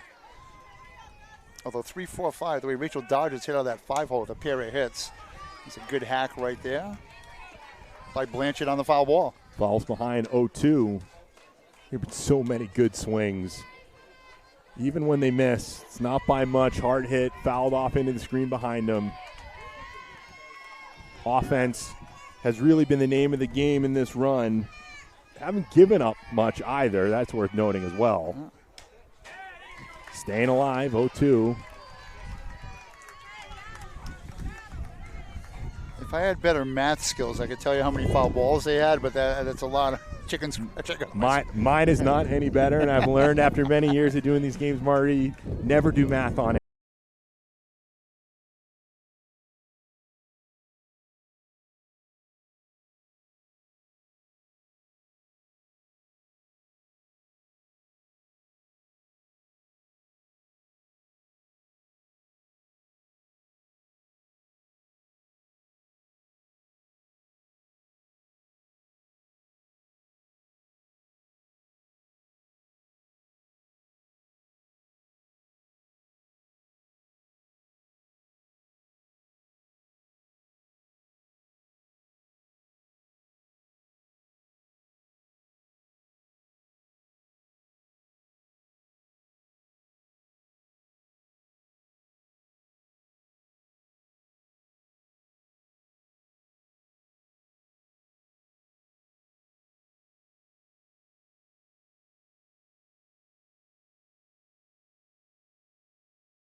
family member who's behind us. 0-1 count now on Mullins, who's also 0 for 2 against Paulin. 1-1, just over the letters there on the Lions jersey. Lucia on deck, Pietro in the hole. I'm impressed with Paulin, too. You know, you give up 2 in the first, and you're right, she's gotten stronger as this game is going along. 1-2 count.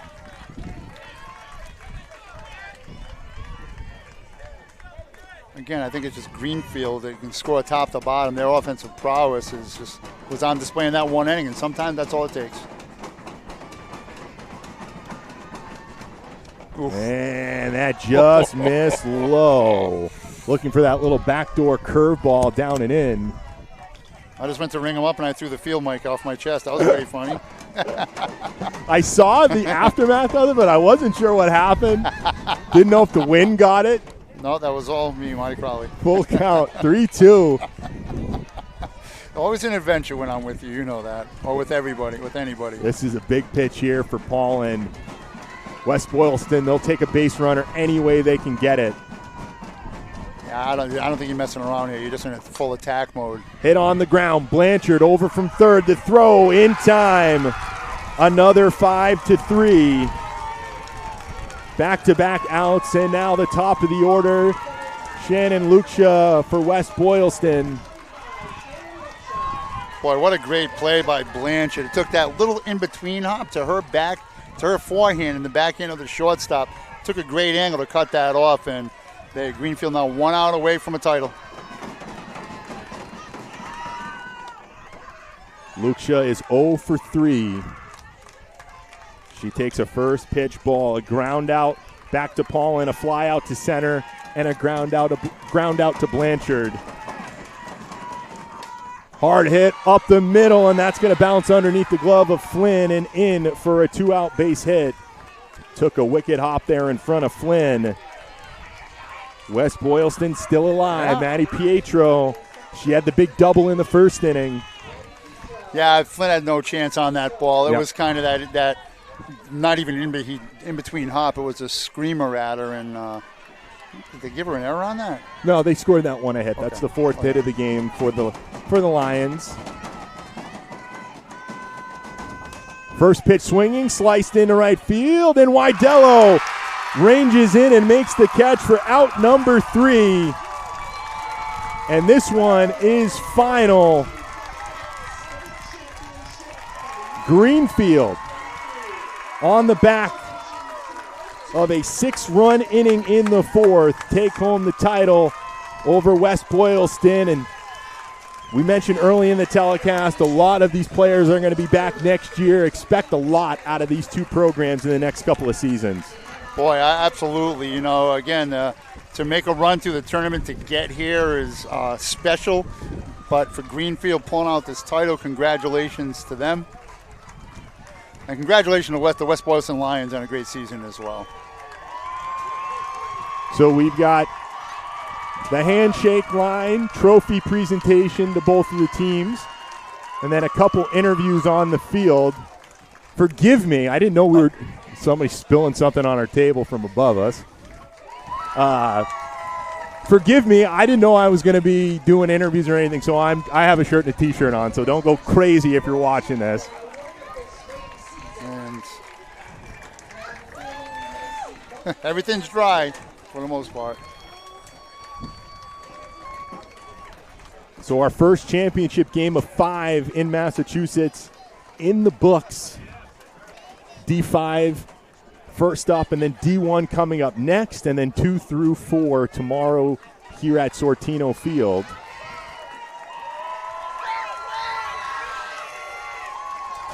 Both of the teams will line up on their respective baselines. West Boylston down the third baseline as runners up. The designated visiting team as the 3 seed.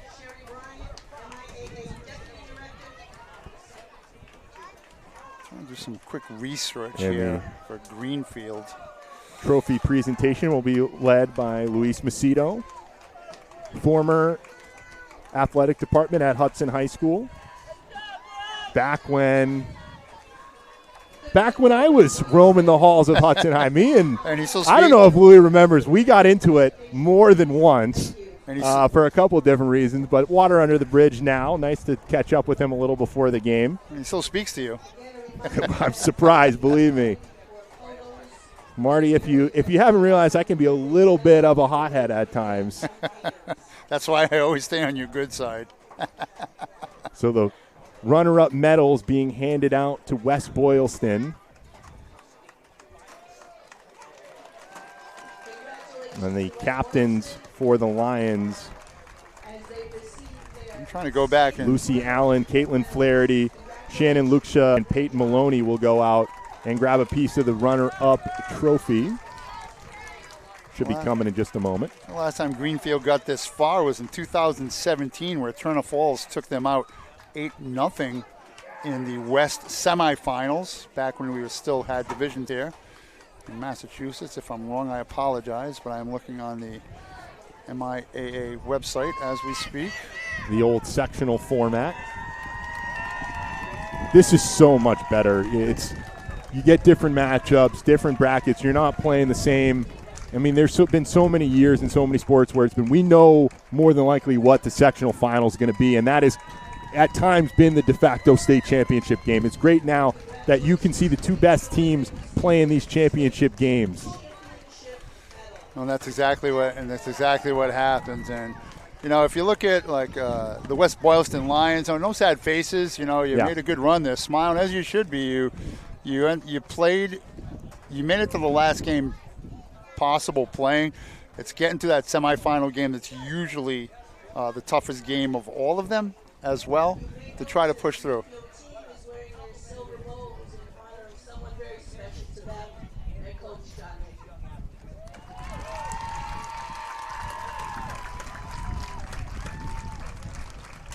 So we could always ask about the Silver Bows if somebody comes over from Greenfield.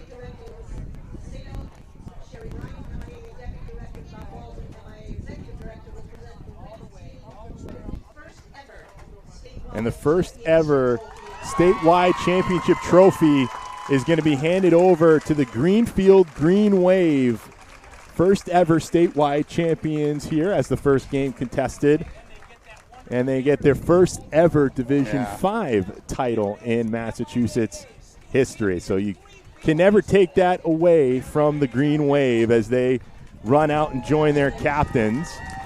Well, that's something too. You know, when you go back to your school, you see your banner in the school, or you know, you're a part of history, or 5, 10, 15, however, 20 years from now, or even at an alumni game for that matter. Is, you know, we have alumni games, and you know, our state title team, every time they get together, the stories get longer, and it's just a bond that you form with your high school teammates, and it's everything that's good about high school athletics, in education-based athletics, I should say as well, which is a goal of the NFHS Network, and anybody associated with us as well. So we're going to step away for a moment, just going to mute our mics. We're going to try and get set out on the field. I think we've got a couple interviews coming. It might be a minute or two. And then we'll bring you some post-game reaction from, I believe, both of the teams here on the NFHS Network.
So we're joined here on the NFHS Network, first by Lucy Allen, wearing a bloody nose right now. First and foremost, congratulations on a great season. Thank you. You guys played so hard, jumped out to a 2-0 lead. What's going to be your lasting thought on this season?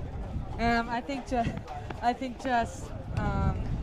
we came out and I thought we went farther than I thought we would, and I think that's great. And just coming back next year, I mean, we have basically our whole team back except for one player, and I don't think that we'll do worse in this season at all by any means. And I think that coming back here and getting what we want to do, that would be great.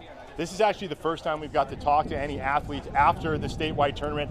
How do you guys like playing in the new format? You've got to play a bunch of different teams throughout, played a bunch of teams in Western Mass on this run.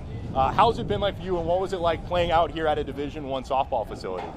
I think that the new format obviously needs some work, but that's going to happen for the first season. I think that playing different teams, it's great. I mean, we've played the same teams for 3 years every time in the tournament, and just playing different teams, facing different pitching, and we're getting better because we're facing these new teams is great. And I mean, playing out here at UMASS is awesome. I mean, the whole team was psyched about playing in real dugouts that are underneath the ground. So it was like our highlighting moment, I guess. But it's just great to experience this. Appreciate it. You can get yourself cleaned up. We'll get Peyton here on the mic. We'll have Marty queue up the next question if you don't mind. Thank you. Hi, Peyton. Welcome. Great job. Congratulations on your season and leading your team here as well. One thing that Jared just talked about with Lucy is that the game ended and all you guys were still smiles. Great accomplishment to make this run through the gauntlet just to get here. Yeah, I think it's something that we've all been working for since the winter, and I think just being here is such a big accomplishment as it is. The oldest girls on the team are juniors, so I don't really see this as a loss. I really don't, because just at the end of the day, we're here to get better, and I think that's exactly what we did. Yeah, and I think experience gained too, as you guys alluded to, that with the core of your team coming back, it can only motivate you to get back here next year. Right. I thought you pitched a real good game today. One inning, obviously, things got away from you a little bit, and but I thought you mixed your pitches around pretty good. Your change was very good early. Did you change your strategy as the game went along at all? Throughout the game, we really focused on trying to squeeze them inside. By the end, we also added some rise balls and things like that just to keep them more off balance. A lot of change-ups were placed inside. I tried to switch that up too, just to keep them on their toes. I'll tell you another thing that I'm very impressed by you. I'm also, besides being a broadcaster, I'm also a high school softball coach in Rhode Island for a day or two, and I like your swag. I like the way that you carry yourself on the mound, coming off the field, that you're very focused. You were always in there. And the other thing about this is talk about the pitcher-catcher relationship, because it's definitely a special thing between your pitcher and your catcher. Oh, yeah. Me and Lucy, we've been playing together since we were I don't even know, elementary school, 7.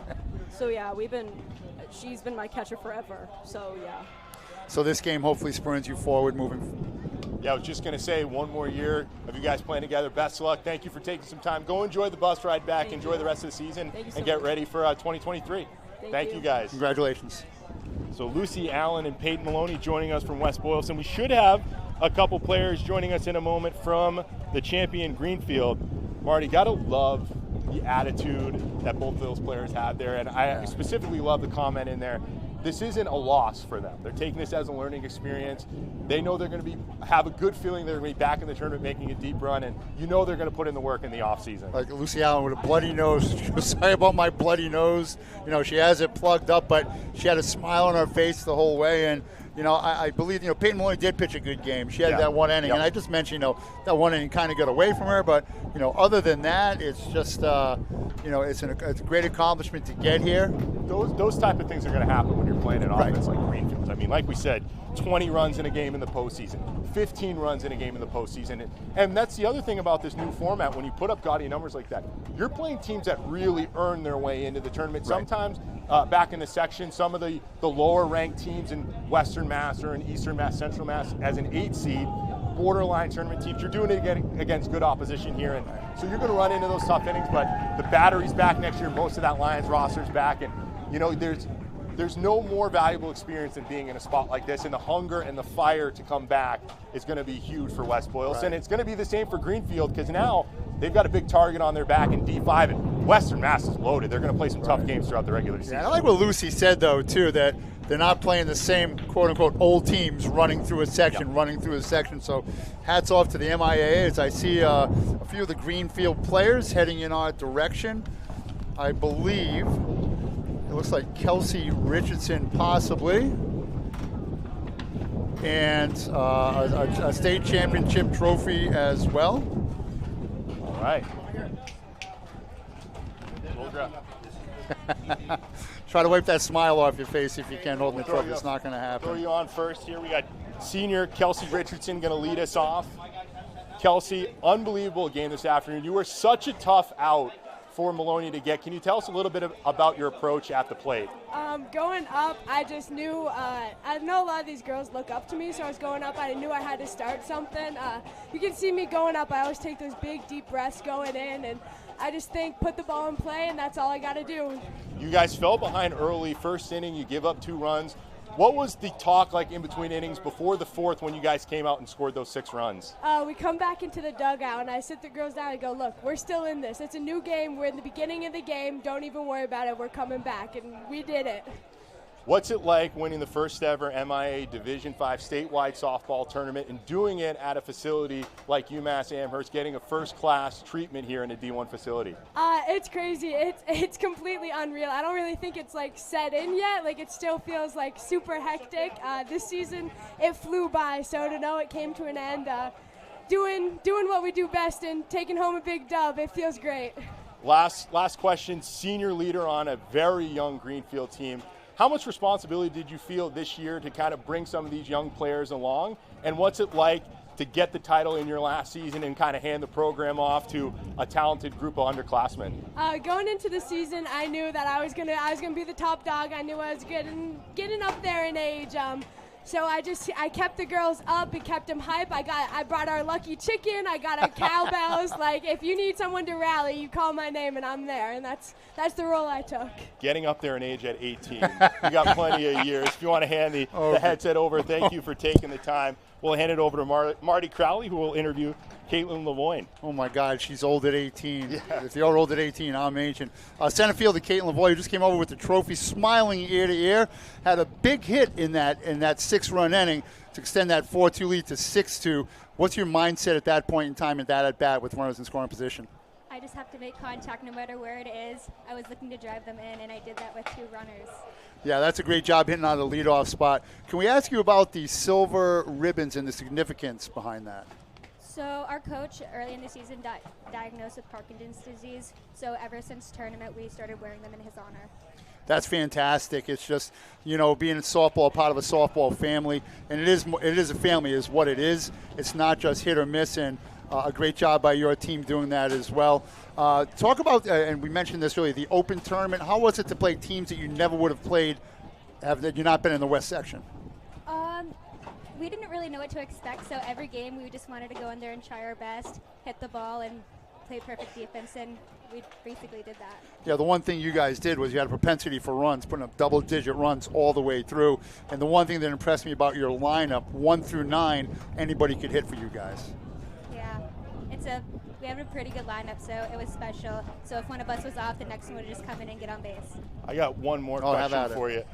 I know Western Mass, very tight-knit community from school to school, loaded in Division V, so many good teams. I'm sure you guys were tested throughout the entirety of the regular season. I mean, you guys look great with 6 losses in the regular season, so I can only imagine how tough the level of competition is. What does it mean to you, the rest of the team, and all of Western Mass to win the first Open Championship and to do it out here in Amherst, pretty much your guys' home turf? It feels very special with all our friends and family and coaches and teachers, whoever is here supporting us. It's a very special thing to do, and I'm all proud of everybody, and I think we're all very honored to win. Well, thank you guys for taking some time. Congratulations. Enjoy the rest of the afternoon, and good luck coming back next year. Thank you. Congrats, girls. So that's going to do it here for us. Our first telecast of 5 on the NFHS Network. Greenfield taking home the Division V title. We'll step away for a moment. First pitch for Division I, roughly 5:30. It might be a touch later here because we ran a little late on our first game, but we'll have it here on the NFHS Network. For Marty Crowley, Tim Scanlon on camera, I'm Jared Ware. Thanks for tuning in to our first of 5 championship games.